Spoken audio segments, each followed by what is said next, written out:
Hello दोस्तों, स्वागत है आपका हमारे channel Krishna ji study centre पर। दोस्तों, जैसा कि आप सभी जानते हैं कि आरआरबी एएलपी और टेक्नीशियन का प्रैक्टिस सेट चल रहा है, जिसका कि यह चौथा एपिसोड है। तो चलिए दोस्तों, बिना समय व्यर्थ किए आज की इस एपिसोड को देखते हैं। दोस्तों, आज का पहला प्रश्न है, किस अंग के दोषपूर्ण कार्य करने से मधुमेह रोग हो जाता है? आपका ऑप्शन है ए फेफड़े, ऑप्शन बी तिल्ली, option C वृक्क, option D अग्नाशय।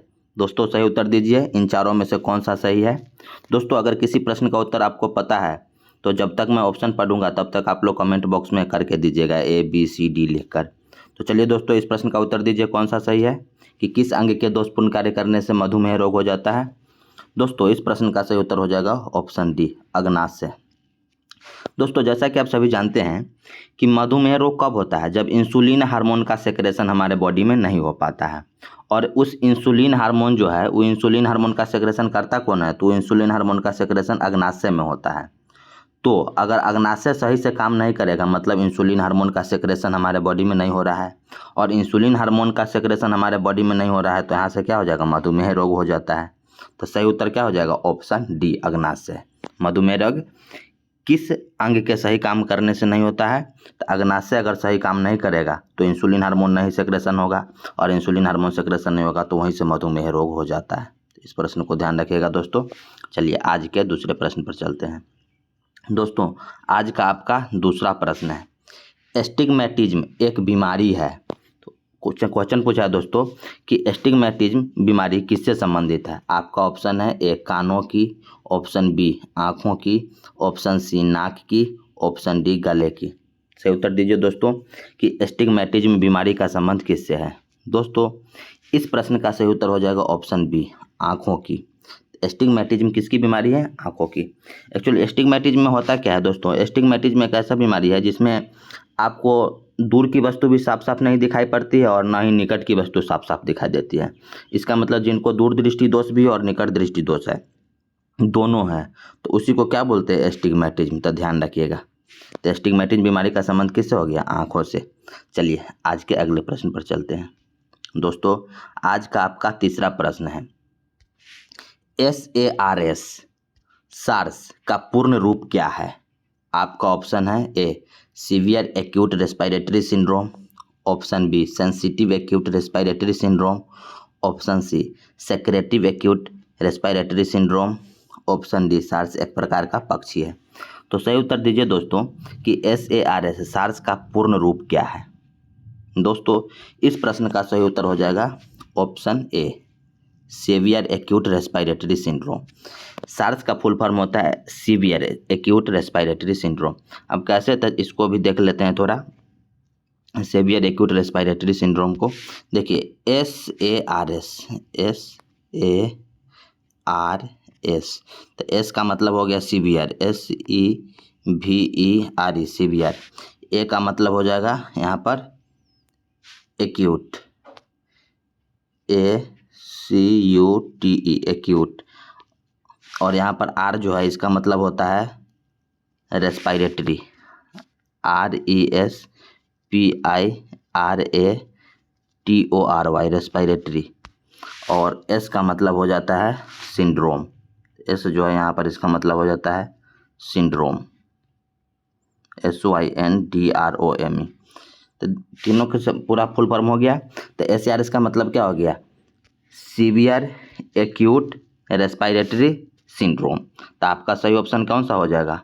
Option A. इस फुल फॉर्म ध्यान में रखिएगा दोस्तों, ये बहुत बार पूछा जाता है सार्स का फुल फॉर्म। कभी सार्स दे देगा, बोलेगा इसमें ए का क्या मतलब है, तो ए का क्या मतलब है, कभी दे देगा पूरा, बोलेगा एस का क्या मतलब है। तो पूरा ध्यान रखिएगा दोस्तों, पूरा फुल फॉर्म ध्यान रखिए, कोई भी पूछे आप लोग बता सकते हैं। चलिए आज के अगले प्रश्न पर चलते हैं। दोस्तों, आज का आपका चौथा प्रश्न है, फलों के अध्ययन को क्या कहा जाता है? आपका ऑप्शन है A horticulture, option B horology, option C pomology, option D phrenology. तो सही उत्तर दीजिए दोस्तों कि फलों के अध्ययन को क्या कहा जाता है? दोस्तों, इस प्रश्न का सही उत्तर हो जाएगा ऑप्शन सी पोमोलॉजी। फलों का अध्ययन क्या कहलाता है? पोमोलॉजी। बहुत बार पूछा गया दोस्तों। चलिए आज के अगले प्रश्न पर चलते हैं। दोस्तों, आज का आपका पांचवा प्रश्न है, नाशपाती का कौन सा भाग खाया जाता है? आपका ऑप्शन है ए गूदेदार पुष्पासन, ऑप्शन बी बीजाणु, ऑप्शन सी दोनों, ऑप्शन डी काली। दोस्तों सही उत्तर दीजिए कि नाशपाती का कौन सा भाग खाया जाता है। दोस्तों नाशपाती, इस प्रश्न का सही उत्तर हो जाएगा ऑप्शन ए गूदेदार पुष्पासन। नाशपाती एक फल है जो सेब की तरह होता है लेकिन अलग है सेब से। तो नाशपाती का कौन सा भाग खाया जाता है, तो उसमें गुद्दा वाला भाग जो होता है ना, तो वही बोला है गूदेदार पुष्पासन भाग खाया जाता है। तो आपका सही उत्तर हो जाएगा ऑप्शन ए, ध्यान रखिएगा दोस्तों। चलिए आज के अगले प्रश्न पर चलते हैं। दोस्तों आज का आपका छठा प्रश्न है, नाइट्रोजन यौगिकीकरण के लिए कौन सी फसल सहायक है। आपका ऑप्शन है ए चावल, ऑप्शन बी गेहूं, option C beans, option D मकई। सही उत्तर दीजिए दोस्तों कि इन सभी में से नाइट्रोजन यौगिकीकरण मतलब नाइट्रोजन फिक्सेशन के लिए कौन सी फसल सहायक है। दोस्तों इस प्रश्न का सही उत्तर हो जाएगा ऑप्शन सी बीन्स। देखिए 2-3 इसका ऑप्शन ध्यान में रखिएगा दोस्तों। नाइट्रोजन यौगिकीकरण जब भी बोले ना, तो या तो ऑप्शन में दलहन दिया होगा, या फिर सीबी का पौधा दिया होगा, या फिर बीन्स दिया होगा। तो इन तीनों को ध्यान में रखिए दोस्तों। तीनों अगर में से है तो सभी में नाइट्रोजन फिक्सेशन होता है। क्या क्या, दलहन, बीन्स, एक सीबी का पौधा है, सीबी का पौधा ध्यान रखिएगा दोस्तों। तो ये सब ऑप्शन में रहे ना तो समझ जाइएगा नाइट्रोजन यौगिकीकरण के लिए ही है। तो इस प्रश्न में बीन्स दिया है तो सही उत्तर हो जाएगा ऑप्शन सी। चलिए आज के अगले प्रश्न पर चलते हैं। दोस्तों आज का आपका 7वां प्रश्न है, रेबीज के टीके की खोज किसने की थी। आपका ऑप्शन है A Edward Jenner, option B Louis Pasteur, option C Alexander, option D इनमें से कोई नहीं। तो सही उत्तर दीजिए दोस्तों कि रेबीज के टीके की खोज किसने की थी। दोस्तों इस प्रश्न का सही उत्तर हो जाएगा option B Louis Pasteur. Rabies के टीके की खोज किसने की थी, लुई पास्चर। ध्यान रखिएगा दोस्तों। अच्छा रेबीज का टीका कब लेना होता है, जब आपको दोस्तों ये डॉग वगैरह काट ले, जब कुत्ता काट लेता है उसके बाद कौन सा टीका लेना पड़ता है, रेबीज का टीका लेना पड़ता है। तो ये सब ध्यान में रखिएगा दोस्तों। इसके टीके की खोज किसने की थी, लुई पास्चर ने। अच्छा एक ऑप्शन ए देख रहे हैं एडवर्ड जेनर, इन्होंने किसकी खोज की थी, तो एडवर्ड जेनर ने चेचक के टीके की खोज की थी। किसकी, चेचक। तो ये भी ध्यान में रखिएगा दोस्तों कि चेचक के टीके की खोज किसने की थी, एडवर्ड जेनर ने। ये भी पूछता है। अब ऐसे हमारा प्रश्न है रेबीज के टीका की खोज किसने की, तो सही उत्तर हो जाएगा ऑप्शन बी लुई पास्चर। चलिए आज के अगले प्रश्न पर चलते हैं। दोस्तों आज का आपका 8वां प्रश्न है, वॉशिंग मशीन की कार्यप्रणाली किस सिद्धांत पर आधारित है। आपका ऑप्शन है ए अपकेंद्रन, ऑप्शन बी अनुकुचन, ऑप्शन सी विलोम परासरण, ऑप्शन डी विसरण। तो सही उत्तर दीजिए दोस्तों कि वॉशिंग मशीन की कार्यप्रणाली किस सिद्धांत पर आधारित है। दोस्तों इस प्रश्न का सही उत्तर हो जाएगा ऑप्शन ए अपकेंद्रन। मतलब वॉशिंग मशीन की कार्यप्रणाली किस सिद्धांत पर आधारित है, अपकेंद्रन।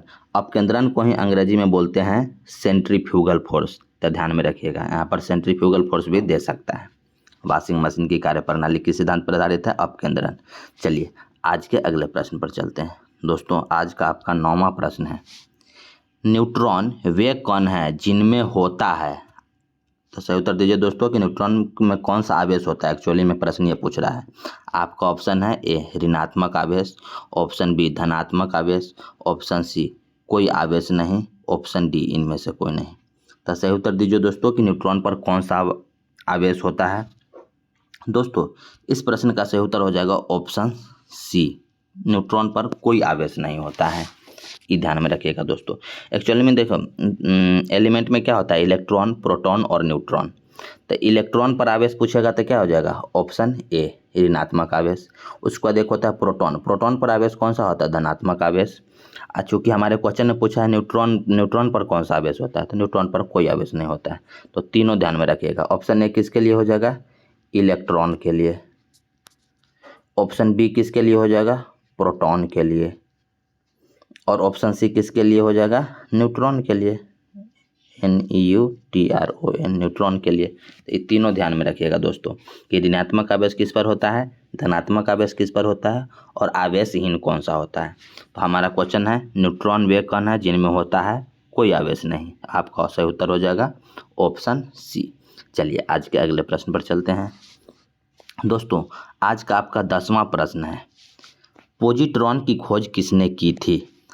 आपका ऑप्शन है A Rutherford, option B J Thomson, option C Chadwick, option D Anderson. सही उत्तर दीजिए दोस्तों कि पॉजिट्रॉन की खोज किसने की थी। दोस्तों इस प्रश्न का सही उत्तर हो जाएगा ऑप्शन डी एंडरसन। ध्यान में रखिएगा दोस्तों, पॉजिट्रॉन की खोज किसने की? एंडरसन ने। यह प्रश्न एसएससी में भी पूछा गया है और रेलवे में भी, तो ध्यान में रखिएगा, आगे भी इंपॉर्टेंट बन जाता है। तो सही उत्तर हो जाएगा ऑप्शन डी एंडरसन। चलिए आज के अगले प्रश्न पर चलते हैं। दोस्तों आज का आपका 11वां प्रश्न है, समस्थानिक परमाणुओं में क्या होता है? आपका ऑप्शन है ए प्रोटॉनों की संख्या समान होती है, ऑप्शन बी न्यूट्रॉनों की संख्या समान होती है, ऑप्शन सी न्यूक्लियनों की संख्या समान होती है, ऑप्शन डी सभी सत्य हैं। तो सही उत्तर दीजिए दोस्तों कि समस्थानिक परमाणुओं में क्या होता है। दोस्तों इस प्रश्न का सही उत्तर हो जाएगा ऑप्शन ए प्रोटॉनों की संख्या समान होती है। अब इसको दोस्तों ध्यान में रखिएगा, नाम से ही क्लियर है क्या? समस्थानिक, सम का मतलब होता है समान और स्थानिक का मतलब होता है स्थान। समस्थानिक मतलब समान स्थान, मतलब वैसा एलिमेंट जो पीरियोडिक टेबल में एक ही जगह रहता है उसको समस्थानिक बोलते हैं। समस्थानिक में एक्चुअली होता क्या है, कोई ऐसा एलिमेंट जिसका परमाणु संख्या समान लेकिन परमाणु द्रव्यमान अलग अलग हो, तो उसको क्या बोलते हैं हम लोग? समस्थानिक। जैसे अगर हम लोग कार्बन को लेते हैं तो कार्बन का परमाणु संख्या कितना होता है? 6, परमाणु द्रव्यमान 12। इसका एक परमाणु द्रव्यमान कार्बन का अगर हम ले तो परमाणु संख्या तो 6 रहता है, एक 14 भी होता है।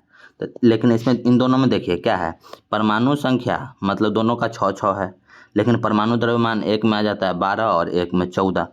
इसका क्या मतलब हुआ? पीरियोडिक टेबल चूंकि परमाणु क्रमांक पर आधारित है, तो दोनों कार्बन जो है इन दोनों स्थिति में तो एक ही जगह पर रहेगा ना, क्योंकि परमाणु क्रमांक दोनों का 6 है, सेक है, लेकिन परमाणु द्रव्यमान अलग अलग है। तो इससे क्या होगा, अगर इसमें जितना परमाणु क्रमांक होता है प्रोटॉन की संख्या भी उतना ही होता है, तो पहला स्थिति में भी प्रोटॉन की संख्या 6 और दूसरा स्थिति में भी प्रोटॉन की संख्या 6 रहेगा। इसके लिए क्या हो जाएगा, आपका ऑप्शन ए क्या दिया है? प्रोटॉनों की संख्या समान होती है। लेकिन देखिए ऑप्शन बी में दिया है न्यूट्रॉनों की संख्या समान, कभी नहीं होगा, क्योंकि 12 पहला स्थिति में 12 में से 6 गया, यहाँ पर न्यूट्रॉन की संख्या हो जाएगा 6, लेकिन दूसरा स्थिति में 14 में से 6 घटाइएगा तो 8, तो न्यूट्रॉन की संख्या तो अलग अलग हो गई। इसलिए ध्यान में रखिएगा जब समस्थानिक बोले तो उसमें क्या हो जाएगा? प्रोटॉन की संख्या समान होती है। और जो मैं एग्जाम्पल दिया ये पहला और दूसरा, ये ध्यान रखिएगा दोनों।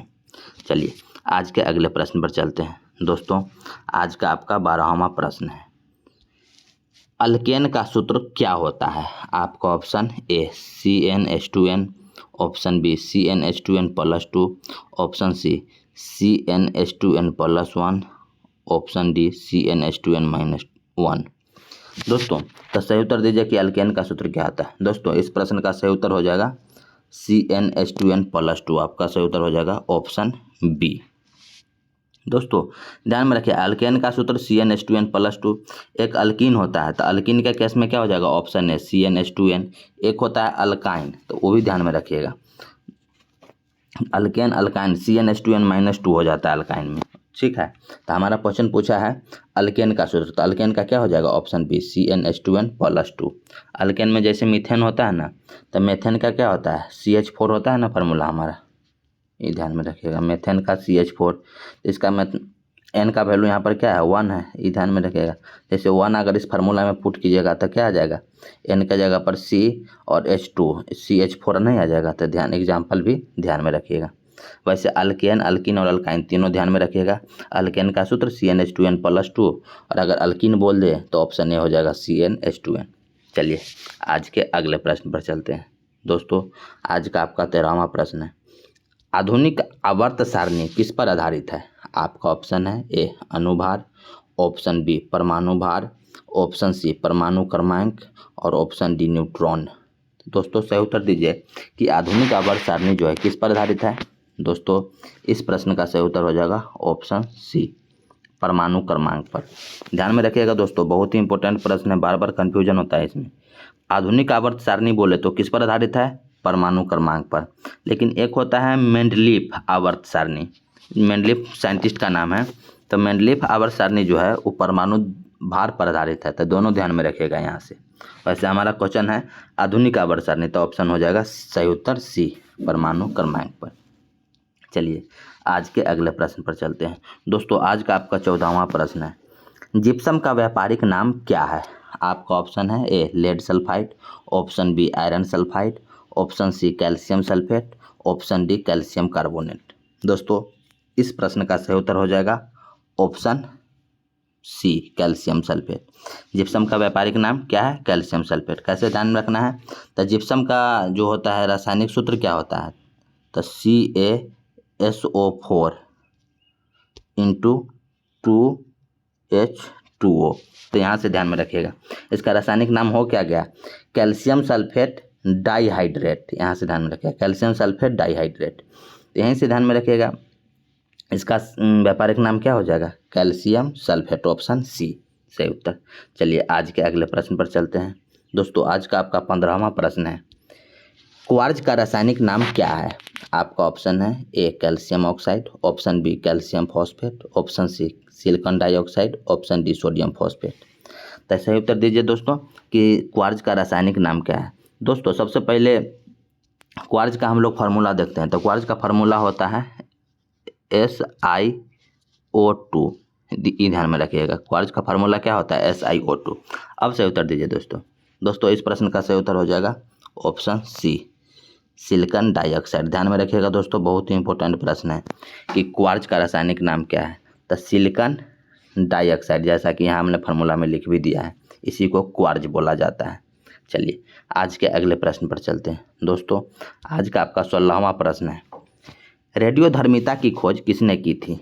आपका ऑप्शन है A Henri Becquerel, option B Jons Jacob Berzelius, option C Satyendranath Bose, option D Albert Einstein. सही उत्तर दीजिए दोस्तों, इनमें से किसने रेडियोधर्मिता की खोज की थी? दोस्तों इस प्रश्न का सही उत्तर हो जाएगा ऑप्शन ए हेनरी बेकुरल। बहुत ही इंपॉर्टेंट प्रश्न है, ध्यान रखिएगा दोस्तों, डायरेक्ट क्वेश्चन पूछा जाता है कि रेडियोधर्मिता की खोज किसने की थी। सही उत्तर क्या हो जाएगा? Henry Becquerel, option A. चलिए आज के अगले प्रश्न पर चलते हैं। दोस्तों आज का आपका 17वां प्रश्न है कि तत्वों का सबसे पहले वर्गीकरण किसने किया था? आपका ऑप्शन है A Rutherford, option B Dobereiner, option C Mendeleev, option D इनमें से कोई नहीं। सही उत्तर दीजिए दोस्तों कि तत्वों का सबसे पहले वर्गीकरण किसने किया था? दोस्तों इस प्रश्न का सही उत्तर हो जाएगा ऑप्शन बी डोबरेनर। ध्यान में रखिएगा दोस्तों, तत्वों का वर्गीकरण तो बहुत सारे वैज्ञानिकों ने बारी बारी से किया, लेकिन सबसे पहले किसने किया था? डोबरेनर। उसके बाद आप लोगों ने पढ़ा होगा कि मेंडलीफ ने भी तत्वों का वर्गीकरण किया था, लेकिन मेंडलीफ किस आधार पर किया था? परमाणु द्रव्यमान के आधार पर। उसके बाद मोसले जी ने किया था, मोसले जी ने किस आधार पर किया था? परमाणु क्रमांक के आधार पर। और ही परमाणु क्रमांक के आधार पर जो तत्वों का वर्गीकरण किया गया था उसी को बोलते हैं आधुनिक आवर्त सारणी। तो वो भी ध्यान में रखिएगा दोस्तों। वैसे हमारा प्रश्न है कि तत्वों का सबसे पहले वर्गीकरण किसने किया? तो इसका सही उत्तर क्या हो जाएगा? ऑप्शन बी डोबरेनर ने। चलिए आज के अगले प्रश्न पर चलते हैं।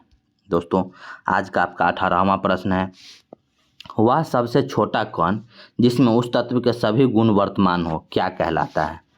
आपका ऑप्शन है ए परमाणु, ऑप्शन बी अणु, ऑप्शन सी यौगिक, ऑप्शन डी इनमें से कोई नहीं। तो सही उत्तर दीजिए दोस्तों कि वह सबसे कोई छोटा कण जिसमें उस तत्व के सभी गुण वर्तमान हो। दोस्तों इस प्रश्न का सही उत्तर हो जाएगा ऑप्शन ए परमाणु। दोस्तों इसका हमने प्रैक्टिस सेट, पिछले प्रैक्टिस सेट में भी शायद ऐसा क्वेश्चन एक लिया था, जिसको देखिए दोस्तों यहाँ पर क्या पूछा है? तत्व। तो तत्व किससे मिलकर बना है? परमाणु से मिलकर बना है।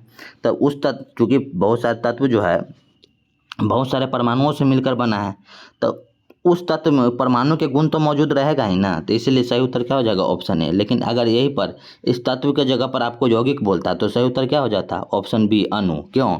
क्योंकि यौगिक जो है अणु से मिलकर बना है, इसलिए पिछले एपिसोड में भी हमने बताया था ऐसा। चूँकि यहाँ पर पूछा गया है तत्व, ये ध्यान में रखिएगा, यहाँ पर पूछा गया है तत्व, तो तत्व के लिए कौन सा हो जाएगा सही उत्तर? जब तत्व बोले तो तत्व चूँकि परमाणुओं से मिलकर बना है, तो ऑप्शन ए सही उत्तर हो जाएगा।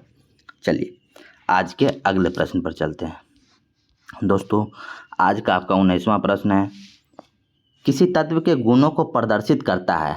आपका ऑप्शन है ए परमाणु क्रमांक, ऑप्शन बी परमाणु भार, ऑप्शन सी अणुभार, ऑप्शन डी तुल्यों भार।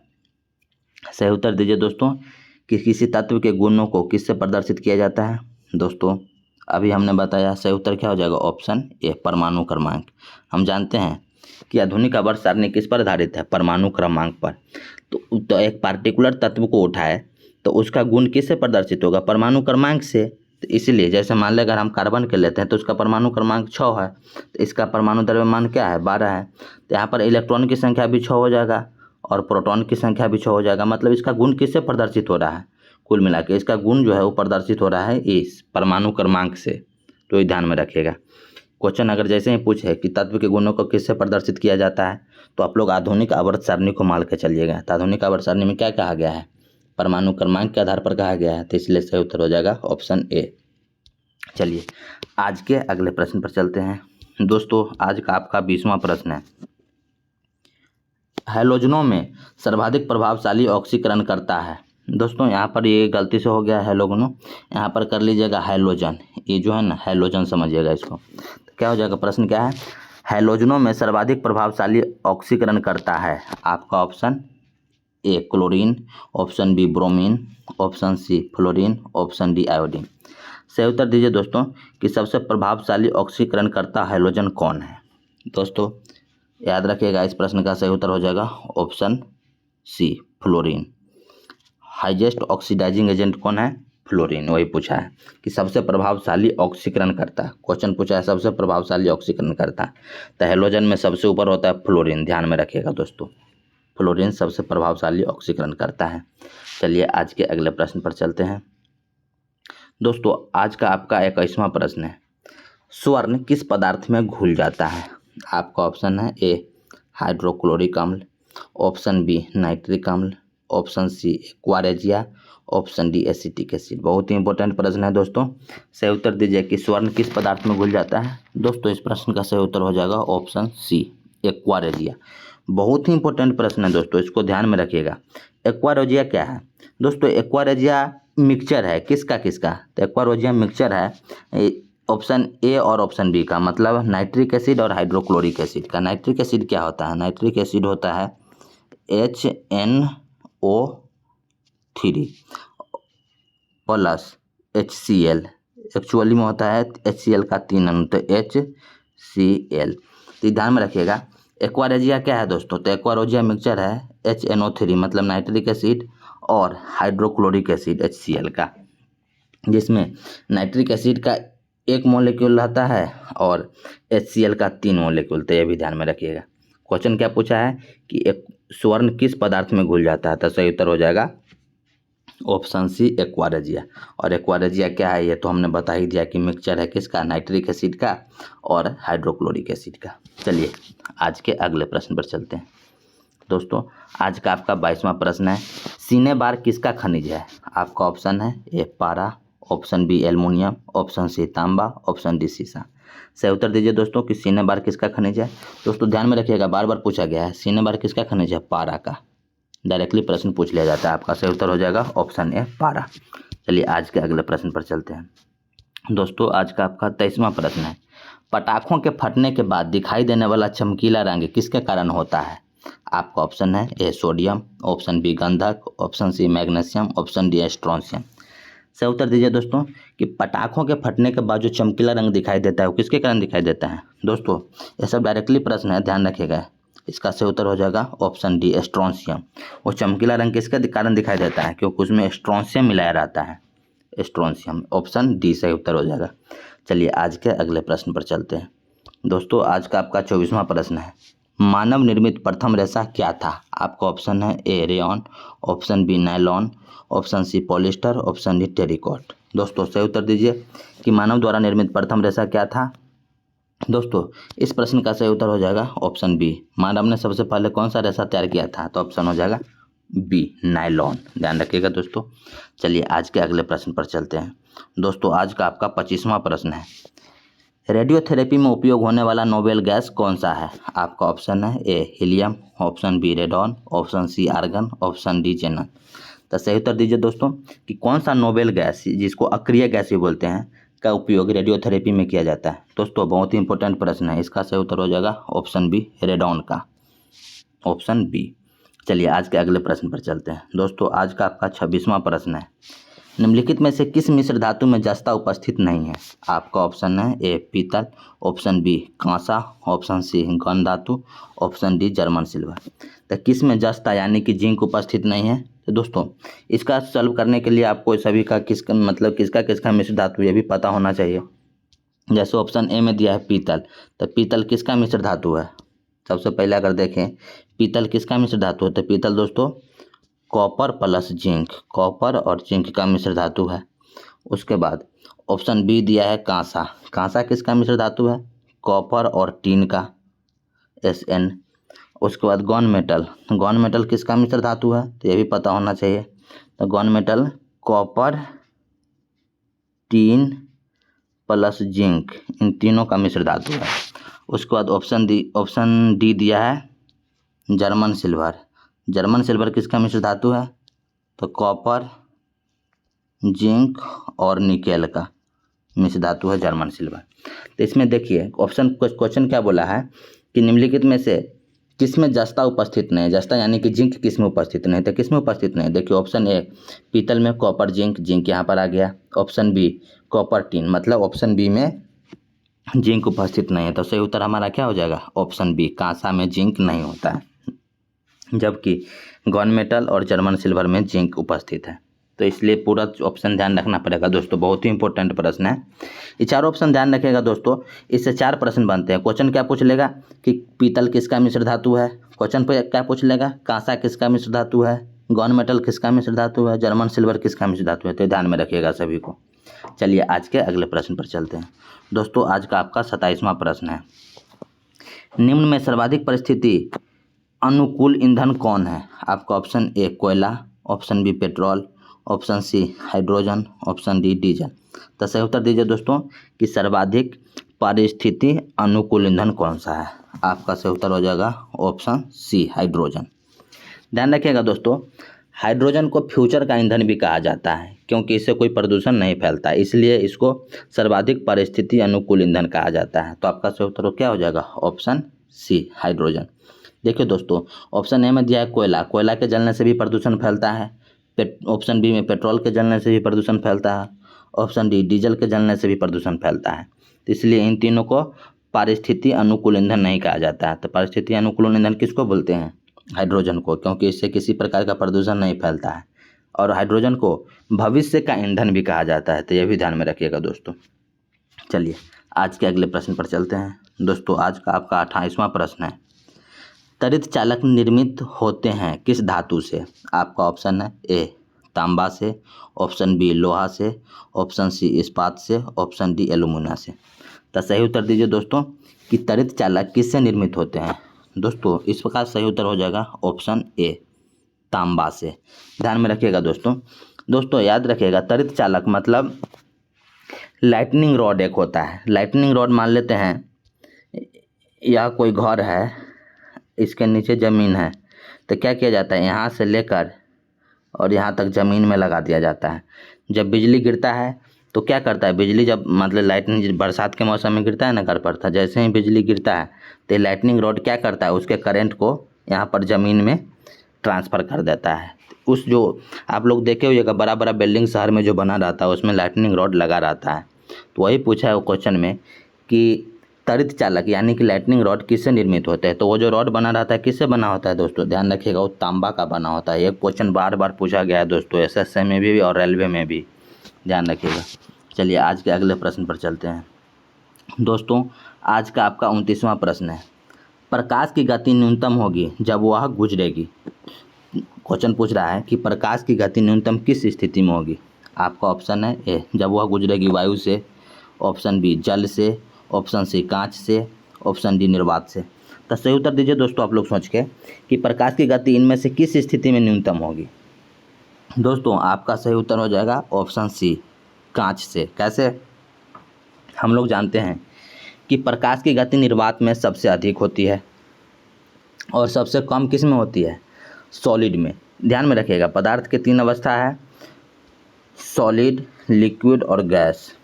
तो देखो प्रकाश की गति सबसे अधिक किस में होती है, गैस में, इससे कम किस में होती है, लिक्विड में, और सबसे कम किस में होती है, सॉलिड में।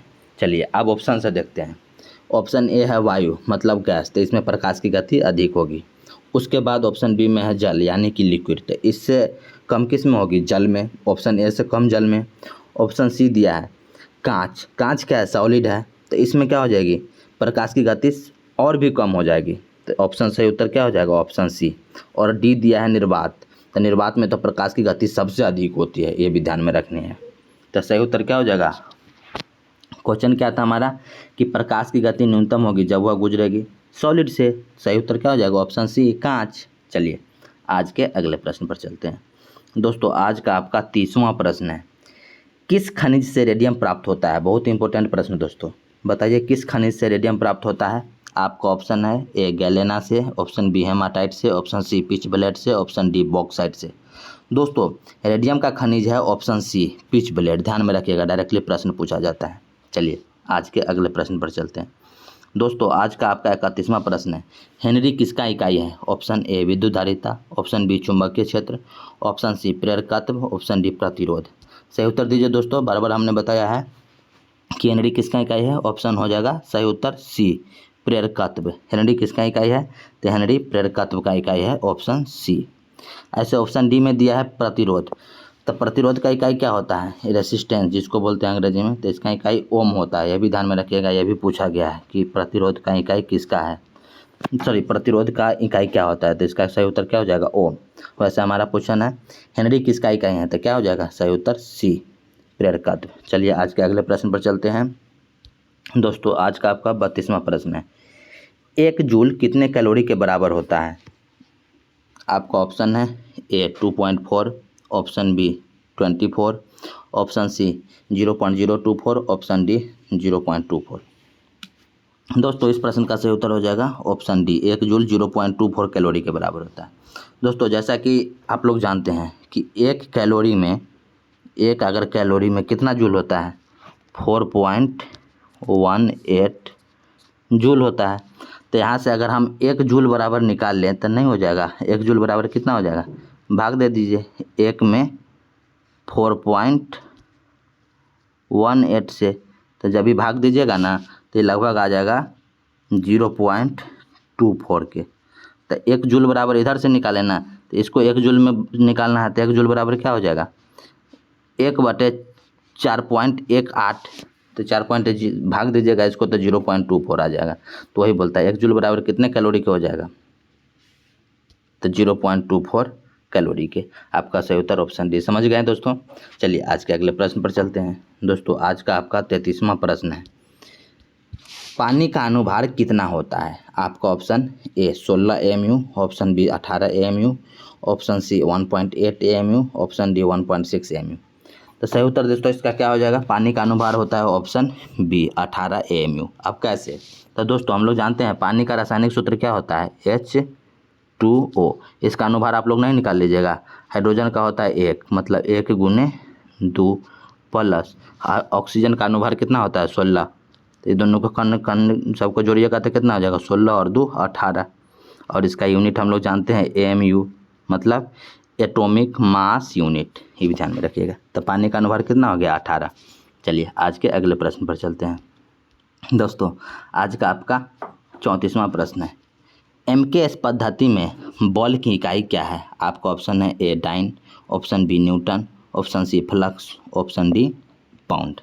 सही उत्तर दीजिए दोस्तों कि MKS पद्धति में बल की इकाई क्या है। दोस्तों इस प्रश्न का सही उत्तर हो जाएगा ऑप्शन बी न्यूटन। ध्यान रखिएगा दोस्तों, कंफ्यूज नहीं होना है। बल की इकाई SI यूनिट में भी न्यूटन होता है और MKS यूनिट में भी न्यूटन होता है, ये ध्यान में रखिएगा। अब कैसे आता है तो इसको हम लोग फार्मूला से देख सकते हैं। बल F बराबर क्या होता है, MA मास इंटू एक्सेलरेशन। मास को क्या बोलते हैं kg, एक्सेलरेशन को मीटर प्रति सेकेंड स्क्वायर। तो यहाँ से भी ये भी ध्यान में रखिएगा, मीटर प्रति सेकेंड स्क्वायर। ई kg मीटर प्रति सेकेंड स्क्वायर को ही हम लोग क्या बोलते हैं, न्यूटन। और देखो MKS पद्धति जो यहाँ दिया है, M फॉर किसको, मीटर किलोग्राम सेकेंड। याद रखें मीटर किलोग्राम सेकेंड किस में होता है, SI यूनिट में। और MKS पद्धति में SI यूनिट में भी न्यूटन हो गया बल का इकाई, और चूंकि यहाँ MKS यूनिट दिया है तो MKS में भी ध्यान में रखिएगा दोस्तों, MKS यूनिट में भी बल की इकाई न्यूटन ही होता है। तो यहाँ पर कंफ्यूज नहीं होना है, दोनों स्थिति में MKS यूनिट पूछे चाहे आपका ये क्या बोलते हैं SI यूनिट पूछे, तो ऑप्शन के अनुसार सही उत्तर क्या हो जाएगा, ऑप्शन बी न्यूटन। अब ऐसे भी ऑप्शन से भी छांट सकते हैं दोस्तों। ऑप्शन ए में दिया है डाइन, तो डाइन क्या है, बॉल का CGS यूनिट है। ऑप्शन डी दिया है पाउंड, पाउंड किसका यूनिट है, FPS सेकंड में मास का यूनिट है, तो ये दोनों तो होगा नहीं, और फ्लक्स का कोई संबंध इससे फोर्स से है नहीं, तो सही उत्तर क्या ऑप्शन बी ही बच जाता है एक, तो सही उत्तर क्या हो जाएगा ऑप्शन बी।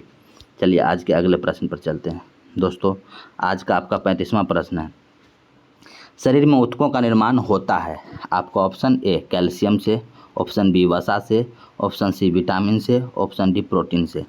तो सही उत्तर दीजिए दोस्तों कि शरीर में ऊतकों का निर्माण किससे होता है। दोस्तों इस प्रश्न का सही उत्तर हो जाएगा ऑप्शन डी प्रोटीन। दोस्तों ध्यान में रखिएगा, ऊतक यानी कि अंग्रेजी में टिश्यू बोलते हैं उसको, तो टिश्यू के लिए प्रोटीन बहुत ही इम्पोर्टेंट हो जाता है। तो ध्यान रखिएगा दोस्तों कि शरीर में ऊतकों का निर्माण किससे होता है, प्रोटीन से। सही उत्तर हो जाएगा। एक्चुअली ऊतकों का निर्माण और उसके सुधार के लिए, दोनों के लिए प्रोटीन बहुत ही आवश्यकता है। तो उसके या तो क्वेश्चन पूछे कि ऊतकों के सुधार के लिए कौन सा आवश्यक है, तो ये हो जाएगा प्रोटीन। ऊतकों के निर्माण के लिए क्या आवश्यक है, फिर भी हो जाएगा प्रोटीन। ध्यान में रखिएगा। और प्रोटीन एक क्वेश्चन पूछता है किससे मिलकर बना होता है, तो याद में रखिएगा दोस्तों प्रोटीन जो है एमिनो एसिड से मिलकर बना होता है। क्या, एमिनो एसिड, तो यह भी ध्यान में रखिएगा। प्रोटीन किससे मिलकर बना होता है, एमिनो एसिड से, तो ये भी पूछ सकता है। चलिए आज के अगले प्रश्न पर चलते हैं दोस्तों। आज का आपका 36वां प्रश्न है, कांच एक प्रकार का क्या है। आपका ऑप्शन ए अतिस्थिति द्रव, option B polymer, option C crystal, option D धातु। तो सही उत्तर दीजिए दोस्तों कि कांच एक प्रकार का क्या है। दोस्तों इस प्रश्न का सही उत्तर हो जाएगा ऑप्शन ए अतिस्थिति द्रव। ध्यान में रखिएगा दोस्तों, बार बार ये प्रश्न पूछा गया है, डायरेक्टली पूछा गया है कि कांच क्या है, तो ध्यान रखिएगा ऑप्शन ए अतिस्थिति द्रव। चलिए आज के अगले प्रश्न पर चलते हैं।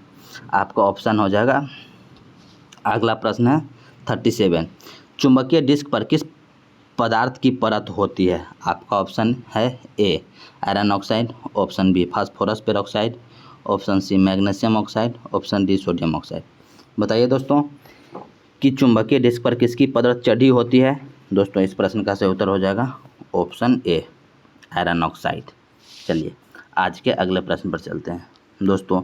आज का आपका 38वां प्रश्न है कि पीयूष ग्रंथि कहाँ स्थित होता है। आपका ऑप्शन ए गर्दन में, ऑप्शन बी सिर में, ऑप्शन सी अग्नाशय में, ऑप्शन डी उदर में।